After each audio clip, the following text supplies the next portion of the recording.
Rock and roll Chicago, rock and roll Chicago, my hometown.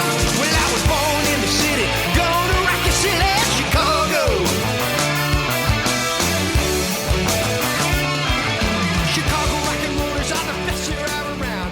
You don't believe Hey, this is Paul Martin And Ray the Roadie. for the Rock and Roll Chicago podcast. Here we are, another week down. Yeah, well, you got another week in, and this week we have a kind of a unique band this week, I would say. Wouldn't you say so, Ray? I'd say so. It's a horn band, right? No, it's not a horn band. No. Oh, okay. No, All right. it's a string band, and with cello, violin, sometimes a violin, and they're just very unique, and they're called Strung Out. That's where they got the name. The strings, the strung. Okay. Yes. Otherwise, they'd probably be, if they had any horns, they'd probably be horned out. It could be. Yes, it could be. That'd be a good name for them. But yeah. I was looking around on our past episodes and taking a look to see who's all out there listening to us. And I just want to thank a few of our friends out there. Of course, everybody in the United States that's downloaded and listened to the shows. We thank you. But we also have friends in Canada, Finland, United Kingdom, Denmark, Mexico, Poland, Colombia, Singapore, Guatemala, Germany, Hungary, South Africa, Ireland, and Spain. Wow, very gracias cool. Gracias to everybody out there. Yes, absolutely. Thank you so much for everyone for listening and tuning in and becoming letting this become a part of what we do, and hope you're enjoying it. I'm sure they are, because I know I am. Well, yeah. So what do you say we get to Strung Out right now and get some insight into that band and see what they're all about? We should do that. I'm hanging on a thread. All right, here we go. Hey, this is Paul Martin. And Ray the Roadie. For the Rock and Roll Chicago podcast. Joining us tonight are Jeff, Tom, Ted, and John of Strung Out. Well, you're not giving their last names? No, I'm not. Last week I had difficulty, and this week I'm not going to do it again. It's like Elvis, Cher, Fabian, and Madonna. We just go by the first names only. That's good. It's like Cher. Everybody's Cher. So how you guys doing? Good. Real good. Glad to have you out here tonight. Appreciate it. It's great to be here. Thanks for having us. Absolutely. Yeah. So tell us first of all how the band got started. Okay. It's me, Jeff. Not Jeff James, our drummer, who is missing, but the other Jeff. Back in, I guess it's now 2012. No, it's 2019 right now. Right. Yeah. Oh, okay. Yeah, I got that. Oh, you're it's a flashback. You're flashing. Yeah. But we started back in 2012. Tom Culver, our cello player, and our drummer Jeff James and I were playing in the Blues Brothers. Oh, okay. The Blues Brothers tribute band. And one day Tom came up to me and said, I was playing the Jake character. Tom was playing bass in that band, and he came up to me and said, "Hey, I'd like to play my cello in a band. Are you interested in doing something?"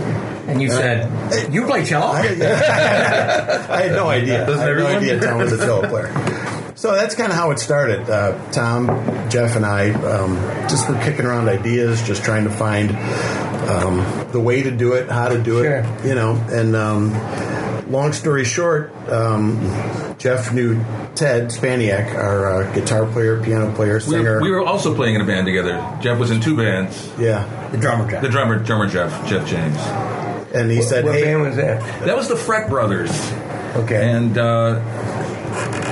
yeah, things weren't going well, and Jeff and I had a contingency plan. We said, if something goes wrong, I know these guys. And of course, it went wrong. Yeah, but and then so once we had Ted, we're like, okay, well, let's just find a good bass player. And after a small amount of hunting, I had jammed with John like the year before, and I said, I know this guy John. He's, he's been around. He's a great player.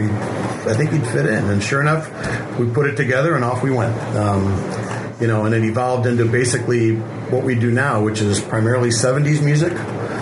We do it I like to call it original cover music because the music we play is not covered a lot. It's cover songs, but you don't hear stuff that we play by a lot of other bands. Well, with the cello, you can play things that other band nobody can play. And There's always room for cello. That's right. Before we go on any further, cello shots for everybody?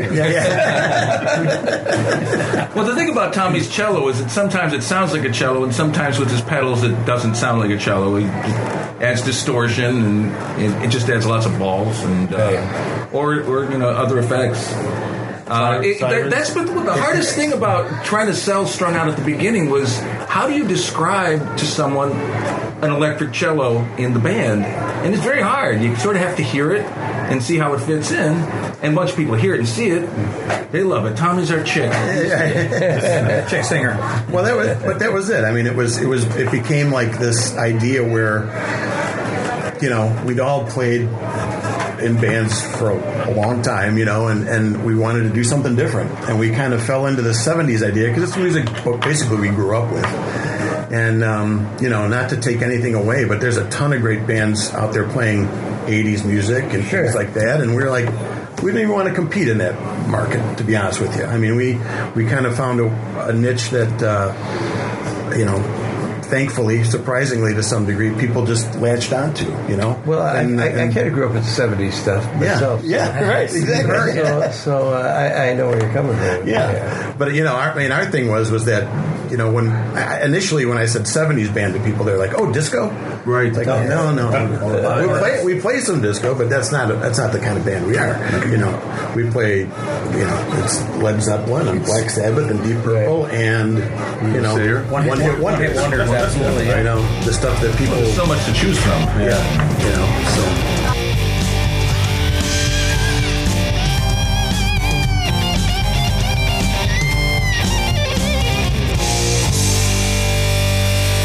All right, Cuba, let's do a little space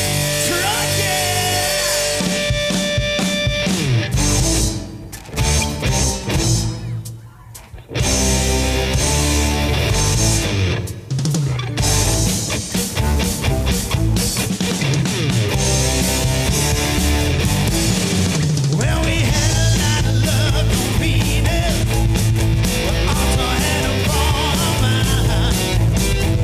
Meeting all the groovy people who rock the Milky Way so hard. Dancing around the Borealis.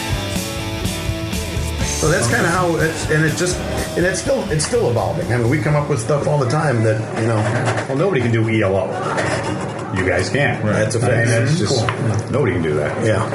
You have to have the strings to do that. Yeah. We just like doing the diversity. There's nothing better than seeing the faces of people when you do Black Sabbath and then followed up by John Denver. Right. It's just, we were actually thinking about calling the band after a while Whiplash because it's just like, but it's kind of cool to see that, Yeah, really. I mean, I think we've always kind of felt anything goes as long as it was basically 70s music, You're not going to get a band that's going to play, like you said, Black Sabbath, and then the next song is Brandy, or we did last. or a Leo Sayer song, and then we're doing Car Wash, and then we're,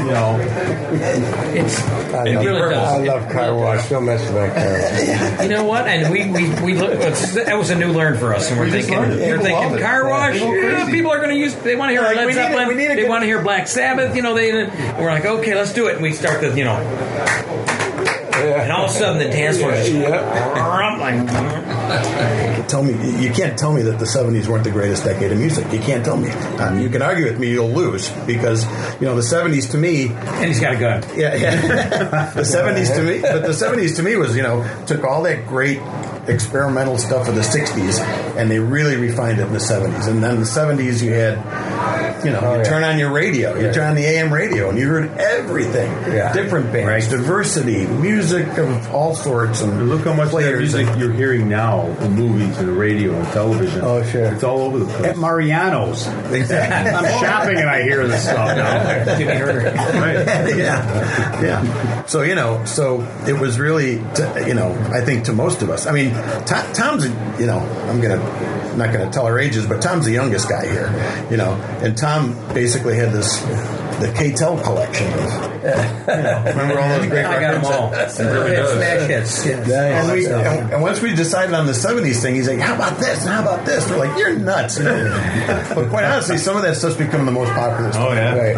And people who relate to it go, you brought so many memories back. And I was in junior high or I was in high school and this or that. And, it's a lot of fun. We're kind of in the business of selling memories in some ways. We're also lucky that Tom's an incredible transcriber. I mean, we'll take a double guitar solo or a 3-part thing. You'll tear it apart. You'll write it all out. And so we get to authentically produce what's there because you're good at that.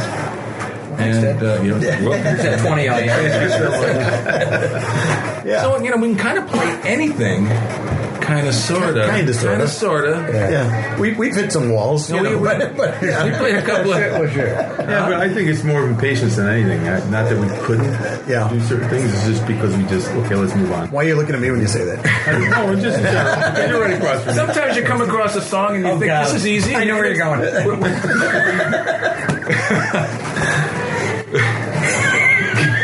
Love grows where my rosemary goes. Forget about it.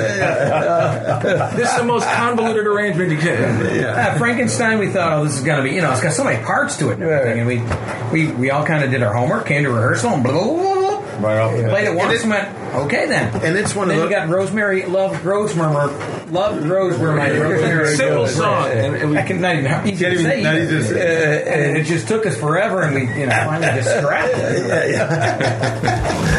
Never know. Yeah.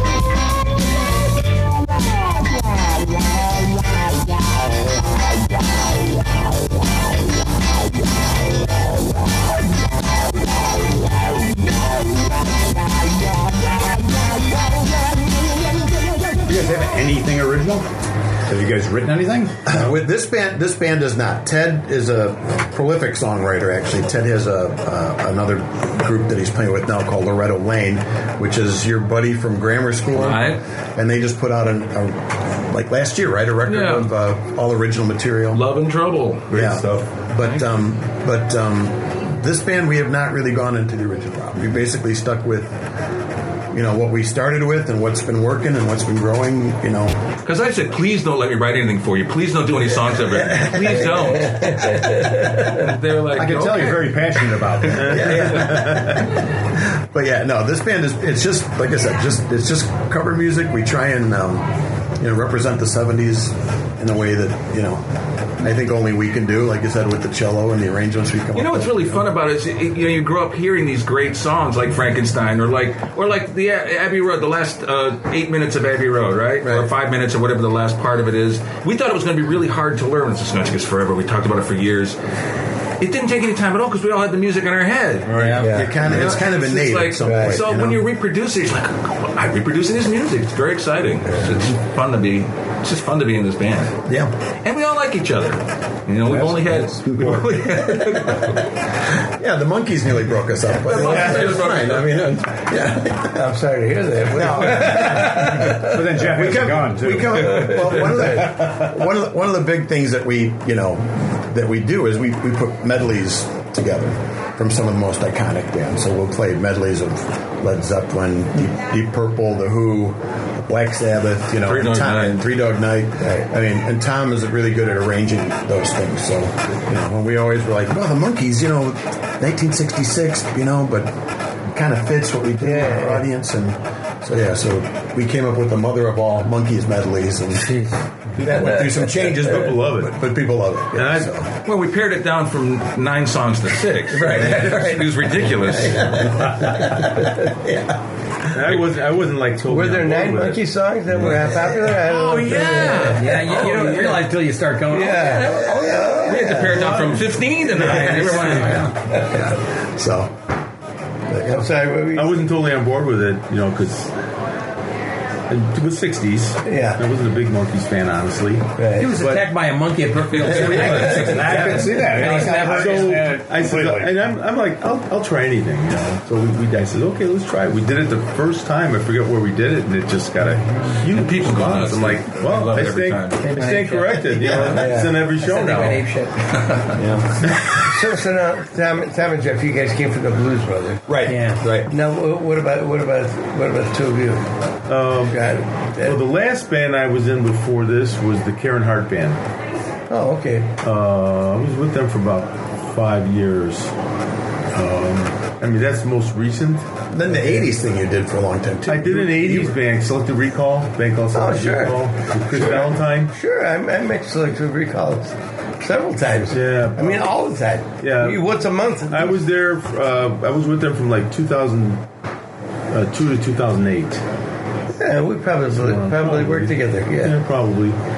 It's all kind of a blur. We worked a lot, so I can't remember a lot of it, to be honest with you. Yeah. But and what about you, Ted? I'll make a long story as short as possible. From 82 to 92, I was in a duo called Take Two with my wife. It was a lounge duo. It worked 50 weeks a year, 5 nights a week. Wow. Back in the day when you could do that. Sure. A lot of MIDI stuff, just way too many machines. Never want to do that again. But we made a living back in those days. I got out of that. You play guitar? I play guitar and keys. Yeah. And she played keys and sang. My wife, Nancy. I went to college, got a degree in English, and I just retired. I taught English for about 20 years. I got in a band called the Manic Flamingos, which was a 6-piece. It was two guitars, bass, drums, keys, and Nancy singing. Got up to the Front Brothers, and now it's the Strung Out experience. And what's Nancy doing? Nancy is the director of curriculum at HF, and she's going to retire in a year. At home with Foster? Yeah. Oh, really? Not too far from here. No. So what is the difference between a subordinate clause and a prepositional phrase? Do you really want to know? Yeah, he'll tell you. Believe me. Edit. So since I really wish I could talk about it, but I know nobody wants to hear it. So since did you know the terms though? That's pretty good. You guys can talk later. There's another After the show, we'll talk English. All right. So Ted gave you some shout outs a couple minutes ago, so I got to give some to him. So usually you play with a guitar player who can play a little keyboard, or a keyboard player who can play a little bit of guitar. Ted's a unique breed because you hear him play keyboard and you go, oh my gosh, he's picking up a guitar, he's probably going to be okay, and all of a sudden he picks up guitar and it's just amazing.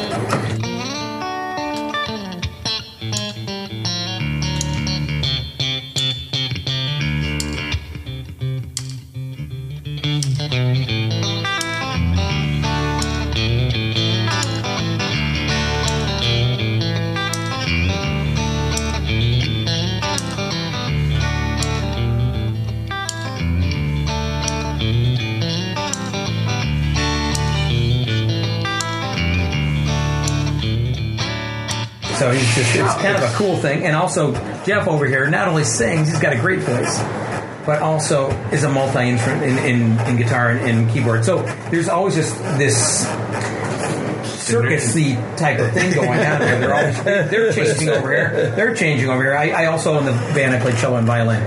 So John, you're the only one who just kind of sits. Maybe he's a drummer. He goes between a 5 and a 4 string. Yeah. I need to get some props out for Paul too. Paul plays a Stratocaster and a Telecaster. So 2 different instruments. My God. Yes. And he's a newscaster. Yeah. Well, we should mention too our illustrious drummer Jeff James. God. I mean, Tom, you could probably talk more about him. Well, yeah, I did a lot of jobbing in the 80s and 90s, I guess you could say, on bass because it pays better bills than the cello does. But so he's a chameleon. He can sit in with anyone. He's played with like the Coasters, the Drifters. Anyway, if you had an ER at the end of your band's name, he's pretty much played. Well, with the thing about Jeff, sorry for interrupting you. Yeah, sure, no problem. I played with a zillion drummers, and there's always something that can't play. Right. We have never run into anything that Jeff can't play. No. Nothing. It's really amazing. And he sings, which is... And he sings, yes. And he will tell you what the interval is. Right. He solves he understands like, music. You're a drummer. What are you talking about? He understands music better than me. He knows music theory and stuff, which is kind of cool. He's amazing. Yeah. No drummer jokes by him. So Well, there's been a lot of talk about you, Tom. What's your background? What's my background? Well, I guess you could say I'm classically trained. About 8th grade, there was a bass player in the back of the orchestra who couldn't figure things out. So I thought, I'm going to grab an upright bass from the back room and see if I can figure this out. So I went back there, joined him, tuned it just like a cello, which is in fifths. Basses are in fourths. You had played cello? I played cello, yeah, already? since I was 8 years old. Yeah. Okay. So that was kind of my introduction. I tuned it like until I got to some jazz festival one time, and my electric bass was tuned like a cello. And this senior came in as a freshman, little kid. This guy was big, and he's from Tennessee or something. He came in and said, "Let me try your." It was a old Fender pre-CBS bass. So I said, "Let me try that." And he picks it up and he starts playing it. It's in fifths, and he goes, "What the heck is this?" I felt about this tall. I'm like, "All right, I'll tune it the right way," So I started doing that, and then started playing in bands, and playing it the right way. And so it's been a kind of a marriage of my classical training. I also went to college for classical as well. So and then playing in rock bands all my life. So it's this band is a kind of a natural fit for me because of the fact that we do quite a bit of ELO, right? And the rock stuff too. So is cello something you wanted to play when you were a kid? Yeah, I think my sister played violin, and I said, I don't want to do that. Just because you don't want to do anything your sibling does. So. I'll never forget when I met with the two Jeffs, and we were talking about putting the band together, and Jeff Sismelik over here was like, Tom wants to play cello all the time. I'm like, what?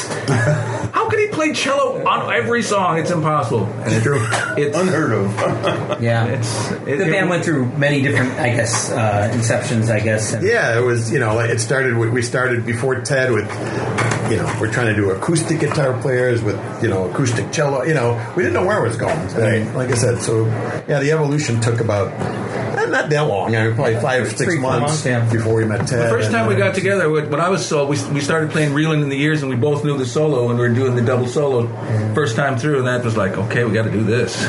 Yeah. So, it's a cool sound. Yeah. And I'll finish your thought too. Tom teaches, or he's an orchestra teacher for junior high kids. So he brings a lot of, his love of classical music, and classic rock to these kids. And it's you had them playing Zeppelin tunes. What'd you have them doing? Oh, we did Kashmir. Just a lot of things like that. We bring this Jeff in and the drummer Jeff in, so the kids get a taste of real rock. Older rock stars, so to speak. So it's kind of cool. The kids get a kick out of that, and really, it's a cautionary tale. It's a unique experience for them. So. Yeah. So Ted, you've got. I was looking at on your website. You've got some stuff you've been doing. It says you got a lot of music on like A&E and all these cable. I did do some. I worked with a producer for a while who had me do some soundtracks for A&E and WTTW, and it was American Justice with Bill Curtis. There were some of those. It's it's like story about a murderer. Okay, we need some good acoustic guitar music for this part where he murders. Acoustic guitar murder music. It was fun. So my wife is really into the ID channel right now, and which is all about all about murders and suspense and whatever. Yeah. And I said to her one day, I said, should I be worried about something? Because she's like, are you trying to plot my murder? Yeah. Well, if she does, we got music for you. Good. Yeah. You got the soundtrack of your death. Yeah. When her purse opens up and Ted's card falls out. That's right. Red flag. Yeah. So where are you guys going forward now? Is anything changing? Any new music, or just going to keep doing the same thing? Yeah, the band plays. The past 2 years, we've been playing 10 months out of the year. Mm-hmm. We basically take January and February off, and that's where we learn our new music.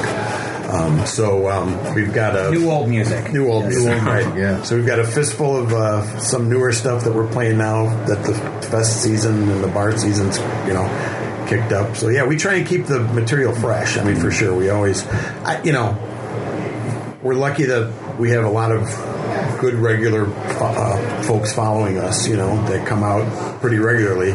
So we do it to keep them entertained and us interested, So I always get worried that we're boring the regulars, and apparently we're not. So. Yeah. So to keep it fresh. So take January and February off when you could be on the cruise ship. That's doing the cruise ship gigs. I just don't like moving equipment in the cold. I'm with you there. Definitely. Yeah, I just want someone to come out sometime with a guitar and put it around my, put it around my shoulder in the middle of a gig. So we need a crew. Yeah, exactly. even pretend the guitar breaks down and have somebody come out. Right. I don't care. Just somebody run out from the wings and fix my guitar. As long as it's in tune, right? Yeah, right. When the string breaks, you just look and here. Yeah. So what you guys got? Go ahead. I was going to say, Jeff, tell me about the Way Cool Rhythm Pulls. And the influence from there. Yeah, well, that's the Way Cool Rhythm Pulls. I was in that band for basically 20 years, off and on. It was just a horn band. The reason I asked about it because I'm kind of familiar with the band. Yeah, I know. Well, I was going to say because there was a horn band in the 80s. And, we were competing with the Dancing Noodles, and the Dancing Noodles sucked all the oxygen out of the market. But we had a great time. Oh, yeah, in that band. It was a great band. It was a lot of fun. Yeah, and a lot of my best friends were made in that band, my oldest friends, but that was. Now you guys did a show at the Blue Chip Casino. I remember you came back and did a show. Yeah. Now that was after the band had broken up. Yeah, right. That was like phase 3 or there were like 4 of the original guys left, right. But yeah, we did that. That was a lot of fun. Yeah, it was a good band. I mean, for like I said, it was the '80s. Horn bands were big, and and the horn bands. Yeah, horn bands. Yeah. Timing on that. Oh, sorry, go ahead. Yeah. No, I said don't mention horn bands. Then he gets excited. Yeah. Well, it's funny because had it not been for that band, I would have probably never met Tom. Yeah. Because we were looking for the Blues Brothers had started in 91, 92, I think, and we had kind of gone through our Jake, and it was time for him to go other places, and so we were looking around, and I think we put an ad in the Illinois Entertainer or something like that. Mm-hmm. I don't remember what it was, Trading Times or something. Oh, really? And you replied to that, and I went out and saw you at a bowling alley. I think it was, yeah, the Willowbrook Bowling. Yeah, exactly. So I'm like, oh, this guy's going to be great. So took the rest of the band out and we saw him. And you guys aren't doing anything else at the Blues Brothers. No, we're still pretty tight with those guys. Yeah. I actually sat in with them last year when their current Jake couldn't make a show. I did a show with them. I know I've subbed with us a few times. Yeah. So it's all very good and friendly. They're good friends and great people. Good guys, good band. So your friends are Kevin Klein. Oh yeah. Yes. Yeah, Kevin. Not the Kevin Klein. Well, it's funny because Kevin Klein is the trombone player, and I know the one and only. The trombone player, I know he played with you guys in the Noodles. Oh, right? yeah. But it was funny because I walked into the Blues Brothers, like the first rehearsal I ever had, and there's Kevin Klein. I played trombone in high school, and I sat right next to Kevin Klein for 3 years. Oh, really? Yeah, so I was stunned that it was Kevin, and it was. What high school was that? Brother Rice. Yeah. So what do you guys got coming up this summer? We've got a pretty full dance card. Our schedule for anyone who's interested is at strungoutband.com or Strung Out Chicago on Facebook. It's like thank you for the complimentary. I supplied the schedule for you, but all kinds of fun festivals. You guys are keeping pretty busy. Yeah, you guys are doing that thing in Bolingbrook with 5 guys in Cadillac Groove, right? Yeah. I know. Yeah, you talked to both of those guys. Yeah. Yep. We're that was an idea that just sort of came from hey, we should play something together, and then and we've been able to do that, and that's very cool. That should be a lot of fun. When is that? That's in August. August 9th. Tailgaters in Bolingbrook. Right. 3 bands, no waiting. Yeah. Yes. Podcast brought to you by Tailgaters in Bolingbrook. Yeah, we've got we're here in Frankfurt. We'll be at the Frankfurt Fall Fest. We've got The Naperville Last Fling is on the schedule this year, so we've got some fun ones that we're looking forward to, as well as a lot of just local festivals, concert in the parks, things like that. So, online you can find out all about those things. So, yes. Alrighty then. Okay, guys. Alrighty. Well, thanks for coming out. Thanks. It was groovy. Thanks for having us. Thank you. Good to meet you guys and talk with you. Yeah, it was. Whenever M&R needs an opening act, Paul, you let us know. Yeah, we'll keep you posted. Yeah, We'll call you. yeah. Don't call us now. We'll call you. You probably do that song too. We tried it. Yeah, something didn't work out. Too darn hard. I think we're going back to it though. I got it. Yeah. Really good one. Thanks, guys. Thank you. Yeah. Thank you. Well, that was another fun episode with those guys, wasn't it, Ray? Those guys are hilarious. I had a good time. Learned a lot about the cello and the violin, too. Yes, we did. We were educated on the cello. It seems like every week we're getting more and more educated in something. Yes, we are. Well, I want to thank everyone for listening and all our friends in all those countries that Ray mentioned earlier. Definitely. Especially the people here in the United States. You guys are a great group. You guys keep listening every day. It's awesome. And now that the summer's upon us, you'll probably be seeing us out and about at some of these festivals. You know, if you see us, stop by, say hey. Yes. Come out and say hello. Thanks again for listening. Be sure and check us out and join our page and download everything and share everything if you can. And we'll see you next week when we will bring you a surprise guest. That's right. Surprise. Okay. See everybody next Tuesday. Have a great week. Thank you. Chicago.